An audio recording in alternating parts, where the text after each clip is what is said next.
లూకా సువార్త 7వ అధ్యాయము. లూకా సువార్త 7వ అధ్యాయము 28వ వచనం నుండి 2-3 వచనాలు చదువుదాం. క్రిందకి.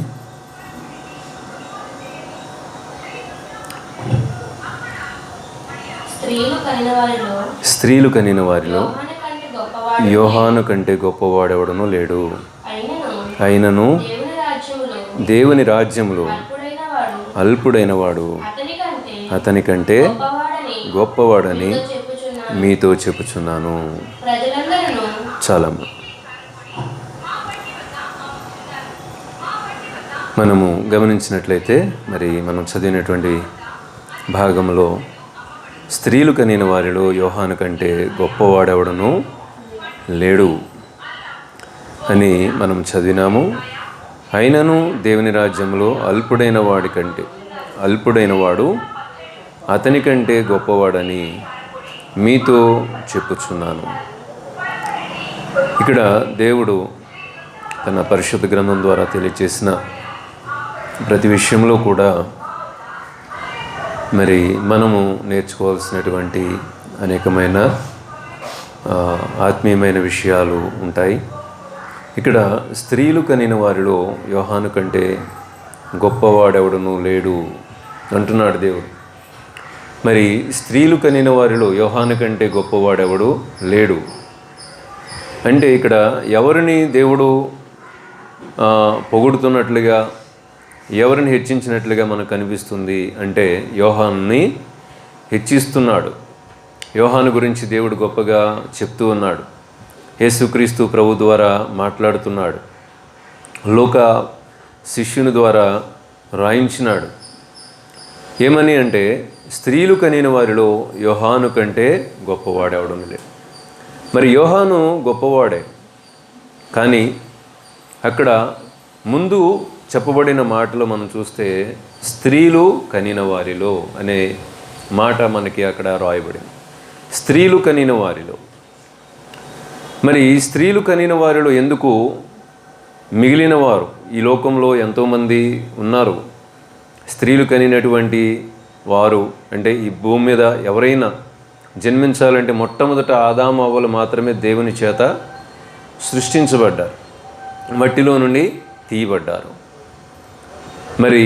మొదట దేవుడు ఆదామును మట్టిలో నుండి తీసి ఏం చేశాడు?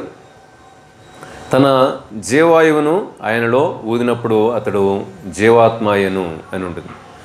జీవాత్మ అయిన తర్వాత దేవుడు చాలా కాలం వరకు ఆదామును ఒంటరిగానే ఉంచాడు. జంతువులు, పక్షులు, ఈ భూమి మీద ఉన్న జీవరాశులు మాత్రం అన్నీ కూడా జతలుగా ఉన్నాయి. కానీ ఒంటరిగా ఉన్నవాడు ఎవరంటే ఆదాము ఒక్కడే.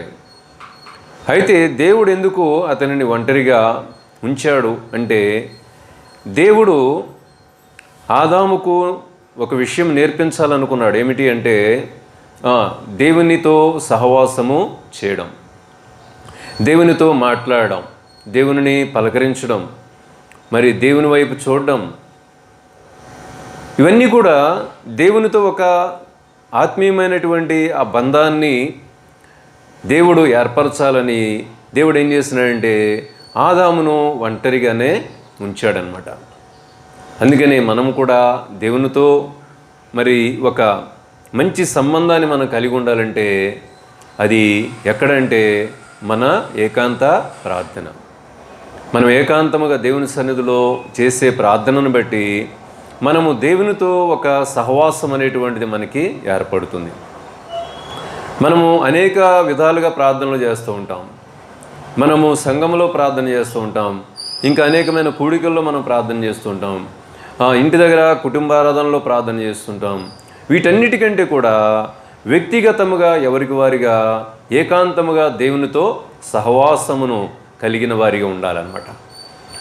ఆ యొక్క సహవాసమే ఆ వ్యక్తిని ఏం చేస్తుందంటే బలపరుస్తుంది, బలవంతులుగా చేస్తుంది. మనం ఈ భూమి మీద దేవునిని ఎలాగో మహిమపరచాలో అక్కడే మనం నేర్చుకుంటాం.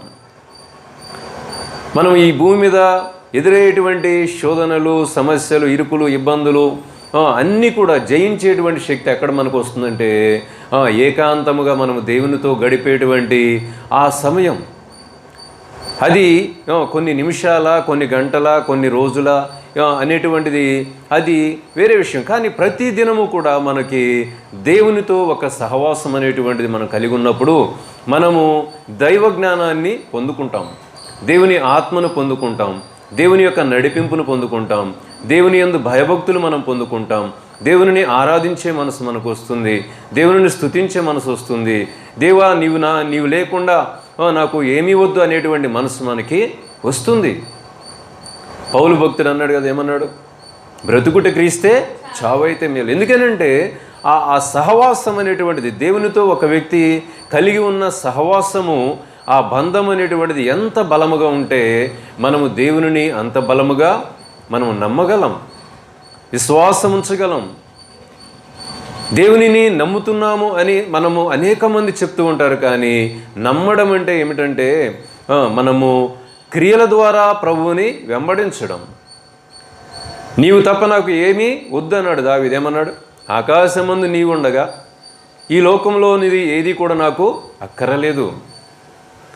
అంటే దేవుడు లేకుండా ఇక ఈ భూమి మీద నాకు ఏది అక్కరలేదు అంటున్నాడంటే ఆ వ్యక్తి పరిపూర్ణంగా దేవునికి సమర్పించుకున్నాడు తనను తాను. పౌలు ఆ మాట అన్నాడంటే, బ్రతుకుట క్రీస్తే, చావైతే మేలు అన్నాడంటే తను దేవునికి సంపూర్ణముగా సమర్పించుకున్నాడు. అదే విశ్వాసానికి అర్థం అన్నమాట, సంపూర్ణమైన అర్థం అది. అర్థమైందా? కాబట్టి మనము మరి హెబ్రీ పత్రికలో కూడా పౌలు అదే చెప్తాడు. 11వ అధ్యాయంలో 6వ వచనంలో విశ్వాసం లేకుండా దేవునికి ఇష్టుడై ఉండుట అసాధ్యం. అర్థమైందా? విశ్వాసం లేకుండా దేవునికి ఇష్టుడై ఉండుట అసాధ్యం అంటే దాని అర్థం ఏంటంటే, నేను నమ్మాను కదండి, ప్రభువుని నమ్ముకున్నాను కదండి, ప్రార్థనకి వెళ్తున్నాను కదండి, ఆదివారం ఆరాధనకి వెళ్తున్నాను కదండి, అక్కడ ప్రార్థన అంటే ఇక్కడ ప్రార్థన అంటే మనం వెళ్తున్నాం కదా, అది విశ్వాసం కాదు. మనము అన్ని సందర్భాలలో కూడా దేవుని చిత్తాన్ని చేయడం అనేటువంటిది అదే నిజమైన విశ్వాసం అనమాట. అందుకే అంటాడు అక్కడ క్రింద వచనాలు, ఇంకా కింద మాటలు చాలా బాగుంటాయి. ఏంటంటే, దేవుని యొద్దకు వచ్చువాడు ఆయన ఉన్నాడనియు, తనను వెదకువారికి ఫలము దయచేవాడనియు నమ్మవలెను కదా. అదేనమాట ఇక్కడ యోహాను ఎందుకు గొప్పవాడయ్యాడు, యోహాను ఎందుకు గొప్పవాడని దేవుడు పొగుడుతూ ఉన్నాడు. స్త్రీలు కనిన వారిలో యోహాను కంటే గొప్పవాడు ఎవడు లేడని ఎందుకు చెప్తూ ఉన్నాడు అంటే, అక్కడ యోహాను దేవునితో ఒక సంబంధాన్ని కలిగి ఉన్నాడు. యోహానును కనినటువంటి తల్లిదండ్రులను గురించి కూడా మనము ఒక్కసారి జ్ఞాపకం చేసుకున్నట్లయితే లూకా సువార్త మొదటి అధ్యాయంలో వారి గురించి కూడా ఒక మంచి సాక్ష్యం అనేటువంటిది మనము చూడగలుగుతాం. మొదటి అధ్యాయం 5వ వచనం నుండి మనం చూస్తే, యోదయ దేశపు రాజైన హేరోదు దినములలో అబీయా తరగతిలోనున్న జకర్యాను ఒక యాజకుడుండెను. అతని భార్య అహరోను కుమార్తెలలో ఒకతే, ఆమె పేరు ఎలీసబెతు. వీరిద్దరూ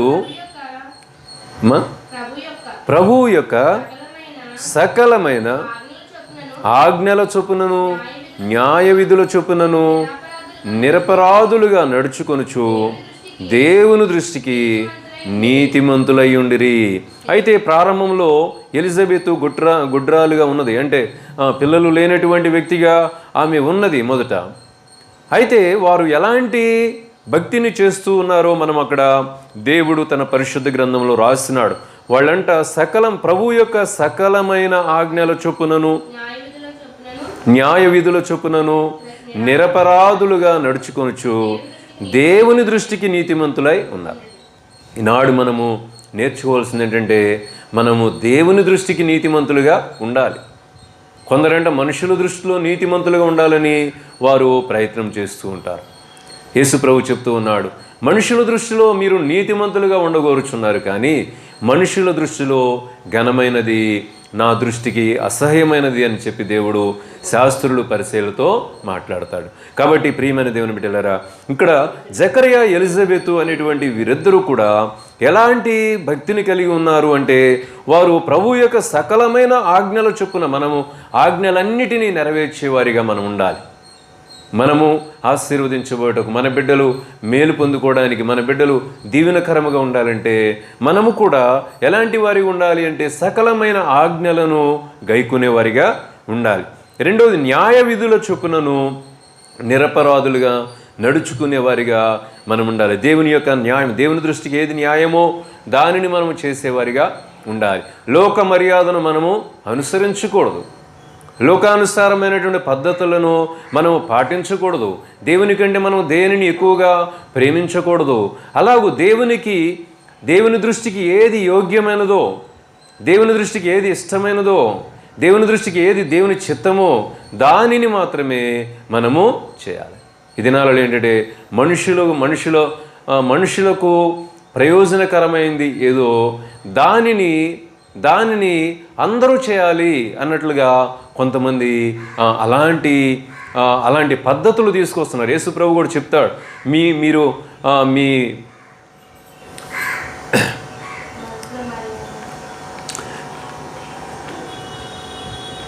ఏంటి మనుషుల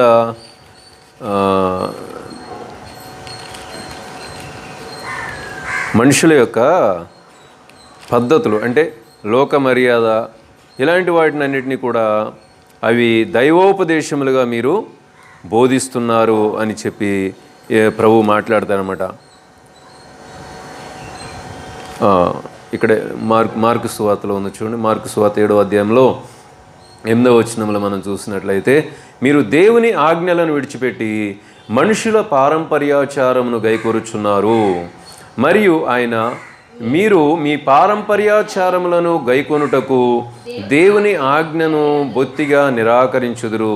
నీ తల్లిదండ్రులను గణపరచవలననియు తండ్రినైనను తల్లినైనను దూషించువానికి మరణశిక్ష విధింపబడిననియు మోషే చెప్పాను కదా. అయినను మీరు ఒకడు తన తండ్రినైనను తల్లినైనను చూచి, నా వలన నీకు ప్రయోజనము మగునది ఏదో అది కోర్బాయు అనగా దేవార్పితమని చెప్పిన యెడల, తన తల్లికైనను తండ్రికైనను తల్లికైనను వానిని ఏమీయూ చేయనీక మీరు నియమించిన మీ పారంపర్యాచారము వలన దేవుని వాక్యమును నిరర్ధకము చేయుచున్నారు. ఇటువంటివి అనేకములు మీరు చేయుచుందురని చెప్పాను. ఇదనమాట. ఏంటంటే మనుషుల దృష్టికి అది వారికి లాభము, దీని వలన మనకి ఏదైనా లాభం కలుగుతుంది అంటే వాళ్ళు ఏం చేస్తున్నారంటే దేవుని వాక్యాన్ని పక్కన పెట్టేసి వాళ్ళకి అనుకూలమైనటువంటి వాటిని వాళ్ళు చేసుకుంటూ వెళ్ళిపోతూ ఉన్నారు, వాటిని బోధిస్తూ ఉన్నారు. కాబట్టి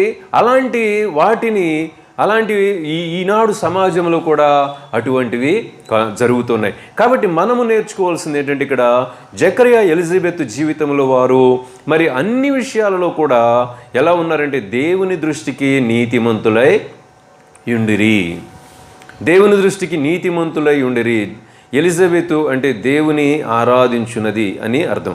నిజంగా పేరుకు తగినట్లుగానే ఎలిజబెత్ ఎలా ఉన్నది అంటే ఆమె దేవుని సంపూర్ణమైనటువంటి హృదయంతో ఆరాధించేటువంటి వ్యక్తిగా మనకి కనిపిస్తూ ఉన్నదన్నమాట.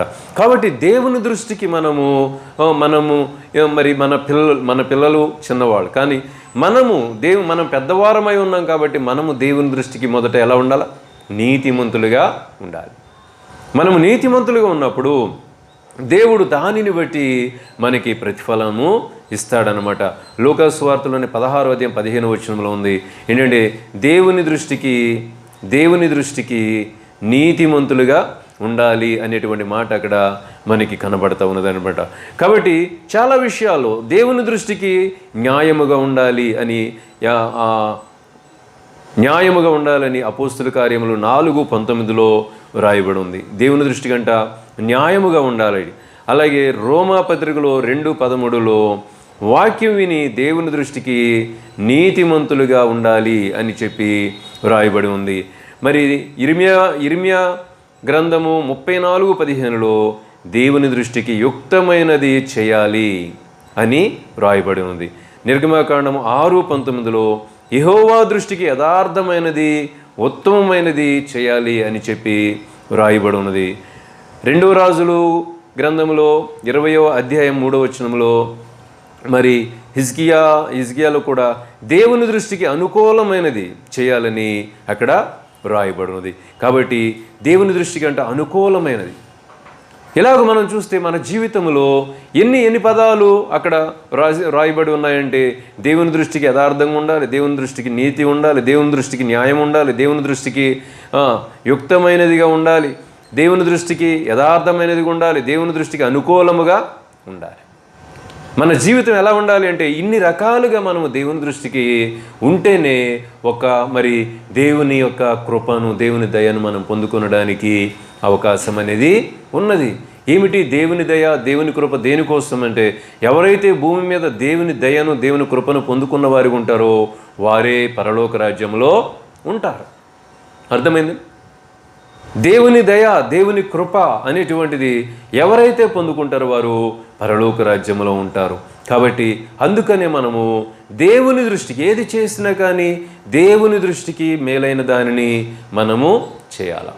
మనము చేసేది అది దేవుని దృష్టికి మేలైనదిగా ఉన్నప్పుడు అది మన జీవితం. ఇక్కడ జకర్యా ఎలిజబెత్తుల గురించి దేవుడు ఇక్కడ గొప్పగా రాశాడు, ఘనముగా వారి సాక్ష్యాన్ని తెలియచేశాడు 1వ అధ్యాయంలో లూకా సువార్త. అలాగే 7వ అధ్యాయంలో వారు కనినటువంటి కుమారుడైనటువంటి యోహాను గురించి కూడా దేవుడు ఎలా రాస్తున్నాడంటే గొప్ప స్త్రీలు కనిన వారిలో యోహాను కంటే గొప్పవాడు ఎవరూ లేరు అని. మరి చూడండి, యేసు ప్రభువుని యోహాను ఏమంటున్నాడు? నా వెనుక వచ్చువాడు నాకంటే శక్తివంతుడు, నేనైతే మీకు నీటిలో బాప్తిస్మం ఇస్తున్నాను, కానీ నా వెనుక వచ్చేవాడు నాకంటే బలవంతుడు, ఆయన చెప్పుల వారును ఇప్పటికైనా నాకు యోగ్యత లేదు అని చెప్పి ఆయన అగ్నిలోను బాప్తిస్మం మరి పరిశుద్ధాత్మలోను మీకు బాప్తిస్మము ఇస్తాడు అని చెప్పి కూడా మత్తయి సువార్త 3వ అధ్యాయంలో 3వ అధ్యాయము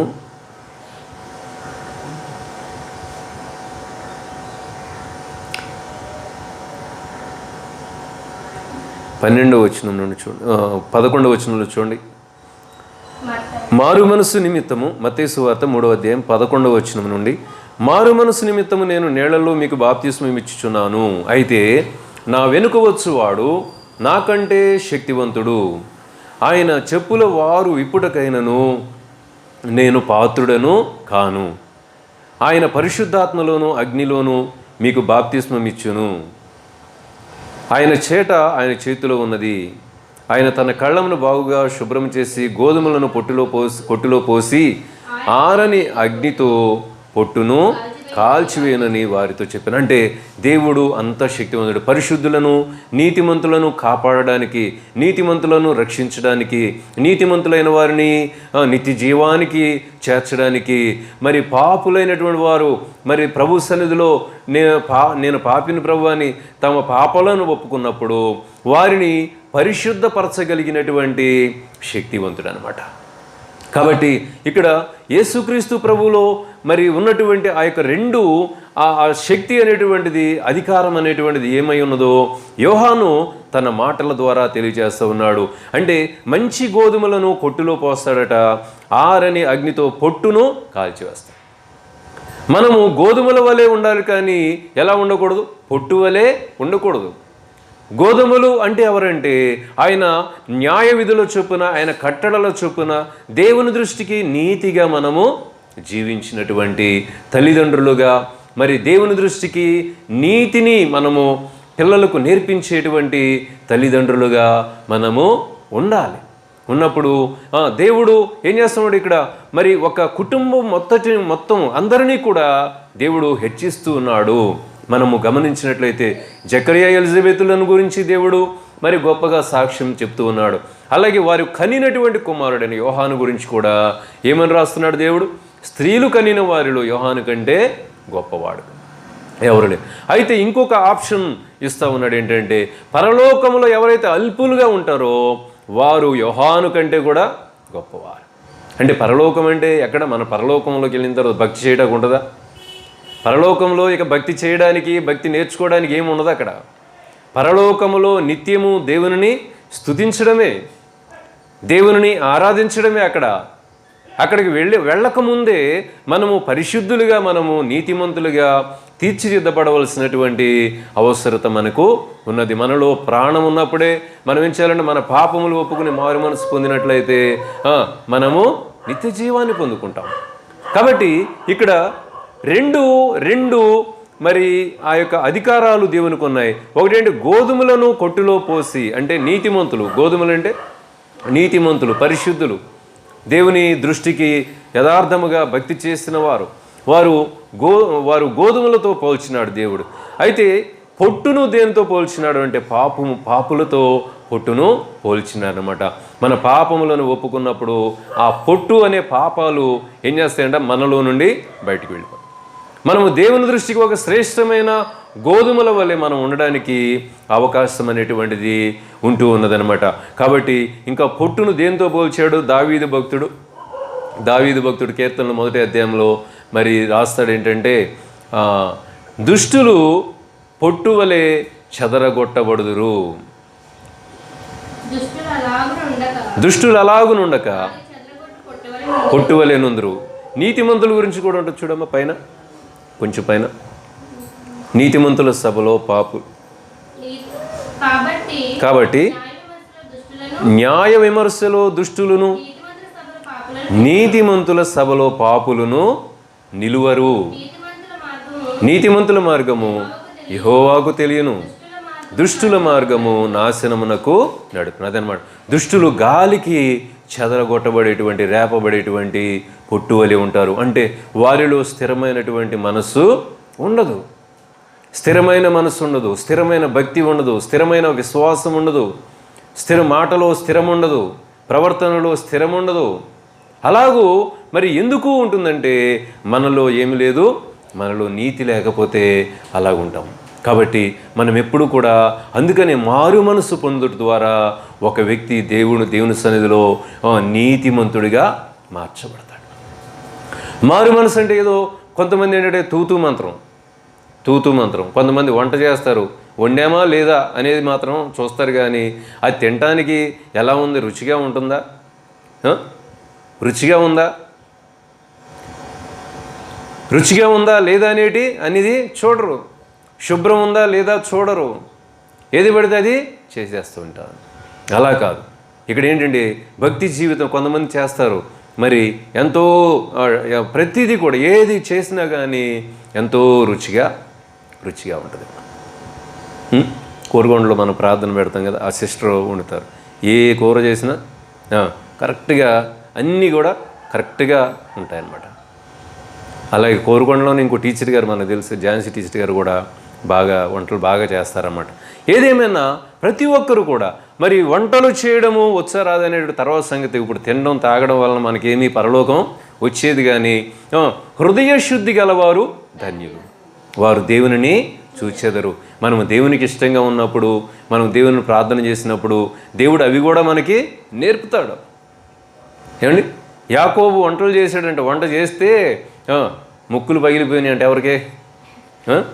ఏశావుకి. తినకుండా ఉండలేకపోయాడంట. ఒరేయ్ నాకు పెట్టరా బాబు త్వరగా అంటే, మరి నేను నీకు భోజనం పెడతాను కానీ నువ్వు నాకేమిస్తావు?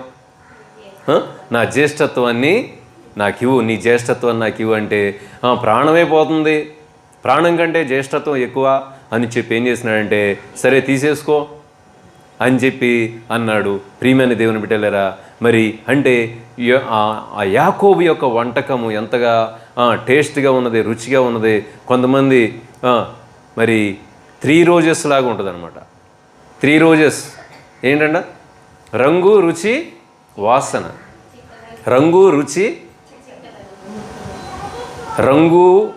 రుచి, వాసన. ఇది 3 అనమాట. ఈ 3 కావాలి. రంగు, రుచి, టీకి అయితే చిక్కదనం, రంగు, రుచి, వాసన కూరలకి. ఈ 3 కూడా చూడగానే రంగు బాగుండాలి కూర.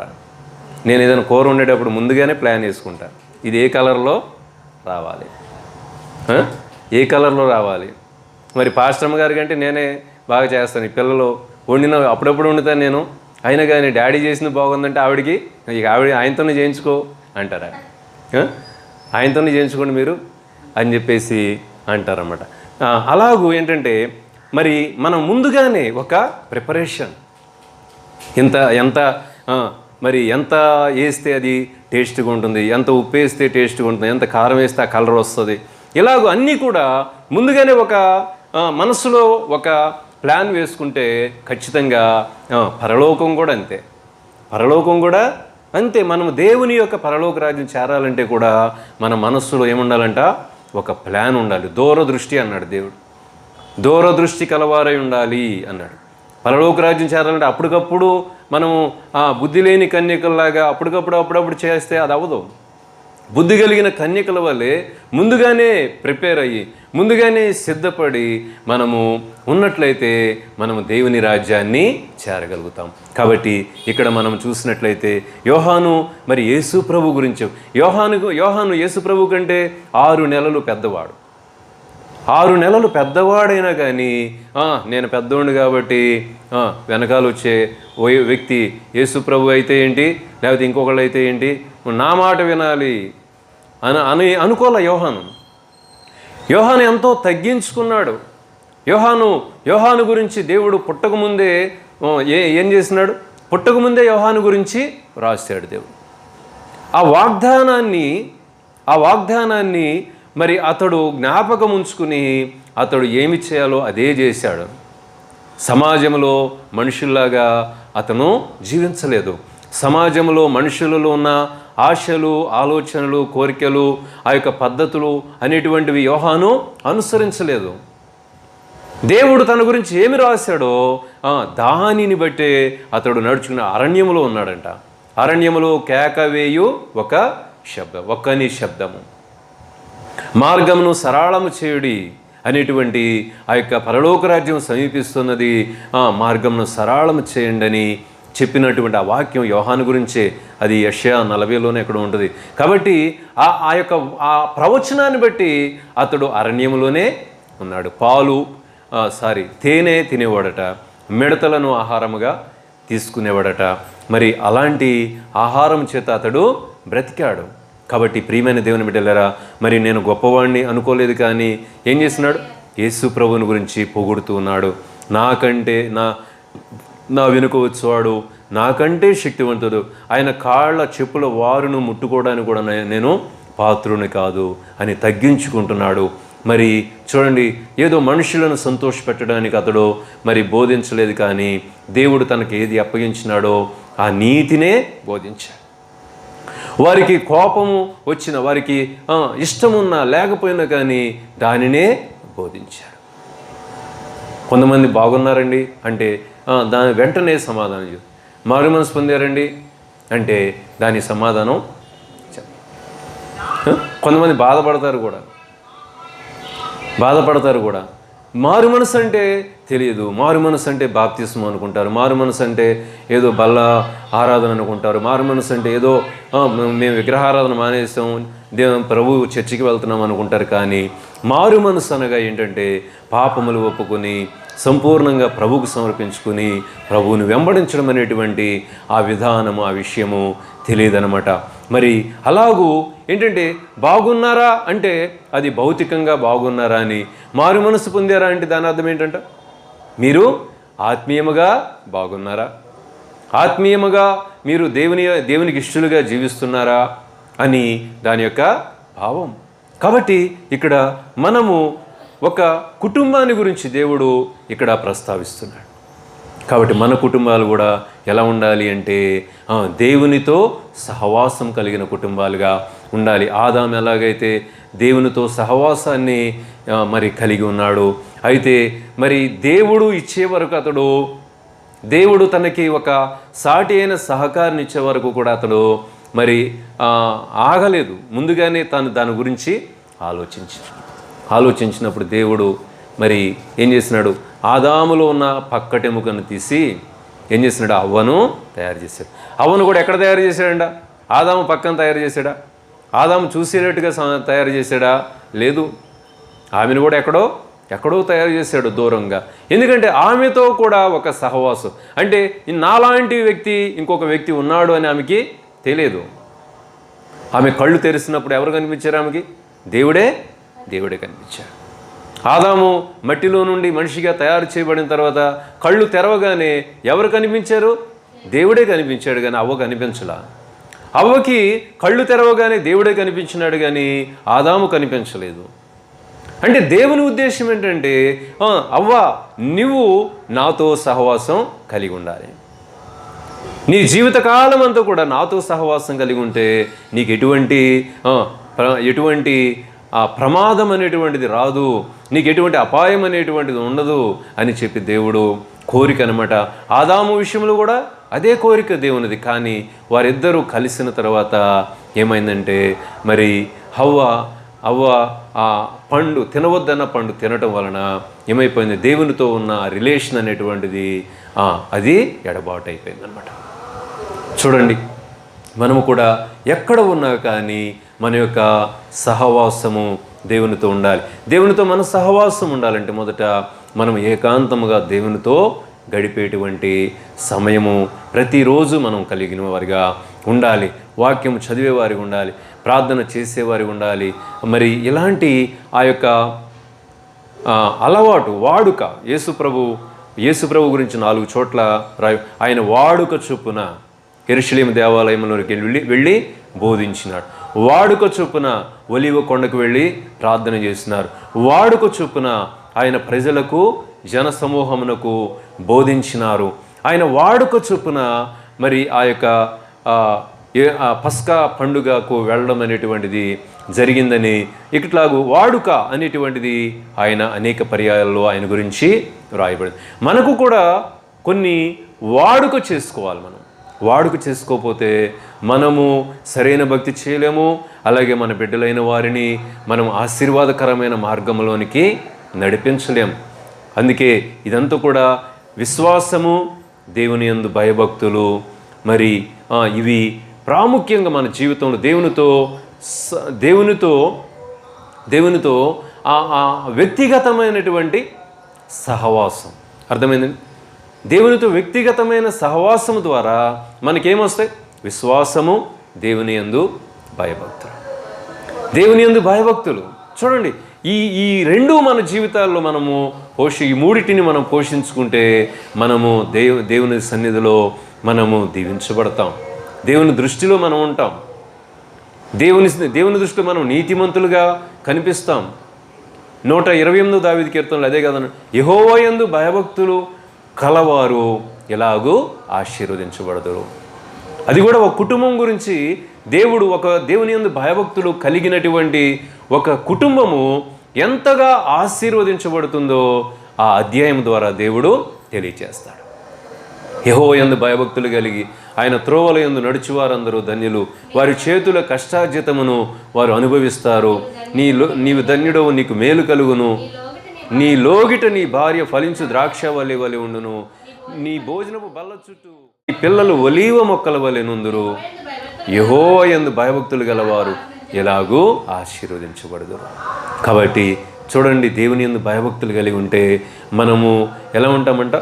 మనము భూమి మీద ధన్యులమవుతాం. భూమి మీద మనము దీనత్వమును కలిగిన వారికి ఉంటాం, సాత్వికం కలిగిన వారికి ఉంటాం, తగ్గించుకునే వారికి ఉంటాం. ఇక్కడ తగ్గించుకునేవారంట పరలోకంలో ఎలా ఉంటారంట అంటే వారు గొప్పవారిగా ఉంటారు. పరలోక రాజ్యంలో అల్పులైన వారు యోహాను కంటే గొప్పవారు. ఒక కుటుంబాన్ని దేవుడు ఒక ప్రత్యేకముగా వారిని హెచ్చిస్తున్నట్లుగా మాట్లాడుతూనే మనకు కూడా ఒక అవకాశాన్ని దేవుడు ఇస్తున్నాడు. ఏమిటంటే మనము తగ్గించుకుంటేనంట మనం పరలోకములో గొప్పవారిగా దేవుడు చేస్తాడనమాట. కాబట్టి పేతురు పత్రికలో ఉంటుంది, దేవుడు అహంకారులను ఎదిరించి దీనులకు కృపను అనుగ్రహిస్తున్నాడు. దేవుడు తగిన కాలమందు మిమ్మల్ని హెచ్చించినట్లు ఆయన బలిష్టమైన చేతి కింద దేన మనస్కులై ఉండండి. మనము దీనులుగా ఉండాలి దేవుని సన్నిధిలో. మరి అలాగూ దేవునితో సహవాసాన్ని కలిగినప్పుడే ఇవన్నీ సాధ్యమవుతాయి. కానీ మనము దేవునితో సహవాసం లేకపోతే మనము వీటిని సాధ్యపరచుకోలేము. కాబట్టి మనం దేవునితో సహవాసం కలిగి ఆ యోహానులాగా, ఎలిజబెత్, జకర్యా వలె మనమందరము కూడా మరి భక్తిలో ముందుకు కొనసాగుతూ మరి పరలోక రాజ్యాన్ని సంపాదించుకునేటువంటి ఆ యొక్క విశ్వాసము, దేవుని యందు భయభక్తులు, దేవునితో సహవాసమును కలిగి ఈ లోకంలో మాదిరి కలిగిన జీవితం, క్రియలు కలిగిన విశ్వాసాన్ని కలిగి మనమందరం కూడా భక్తిలో ముందుకు కొనసాగుతూ మరి మనము రక్షించబడి మన కుటుంబాలను రక్షించుకోవడానికి మనమందరం కూడా మరి పట్టుదలతో ప్రార్థన చేద్దాం, దేవుని సన్నిధిలో జీవిద్దాం. దేవుడు తన మాటలు దీవించునుగాక. Amen, amen. ప్రార్థన చేద్దాం. మహాపరిశుద్ధుడా, మహోన్నతుడా, జీవమగల దేవ యేసయ్య, ఏదో తండ్రి, ఈ యొక్క శుక్రవారపు కూడికలో నాయన మా ప్రభువా, మీరు మాతో నాయన మాట్లాడిన మాటలు బట్టి వందనాలు అయ్యా. స్త్రీలు కనిన వారిలో యోహాను కంటే గొప్పవాడు ఎవరు లేరన్నావు ప్రభువా. అయినప్పటికీ నాయన దేవా, పరలోకంలో అల్పులైన వాడు నాయన యోహాను కంటే గొప్పవాడై ఉంటాడన్నావు ప్రభువా. అయ్యా, సహాయమును చేయండి. మేము భూమి మీద పరలోకం అంటే ఎక్కడో లేదు నాయన, మీ మధ్యనే ఉన్నదంటున్నావు ప్రభువా. మేము భూమి మీద ఉన్నప్పుడే నిన్ను నాయన నమ్మినప్పుడే దేవా, పాపములు ఒప్పుకుని మారు మనసు పొందినప్పుడే పరలోకము తండ్రి మా మధ్య ఉన్నది నాయన.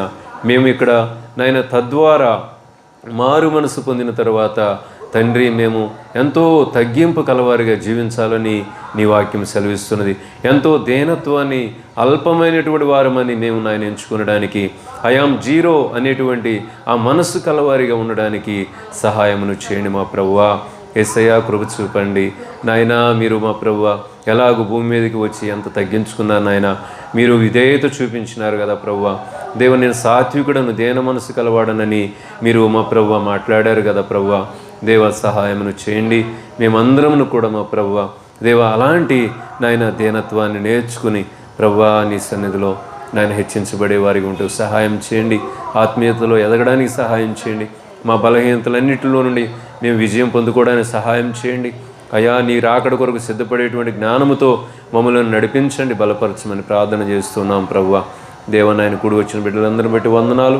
సహాయం చేయండి. రాని వారికి కూడా నీ జ్ఞానం దయచేయండి. అయ్యా, అంత్య దినాలలో మేము ఎక్కువగా నీ సన్నిధిలో మా ప్రభు గడపవలసిన వారమే ఉన్నాం. ఇదిగో నాయన, ప్రార్థన అనగానే అది ఏ సమయమైనా ప్రభా నాయన పరిగెత్తుకుని వచ్చేవారిగా ఉండడానికి మా ప్రభు మాకు సహాయమును చేయండి. అయ్యా దేవనాయన, మేము నిర్లక్ష్యమైనటువంటి స్థితిని మాలోని తీసివేయండి.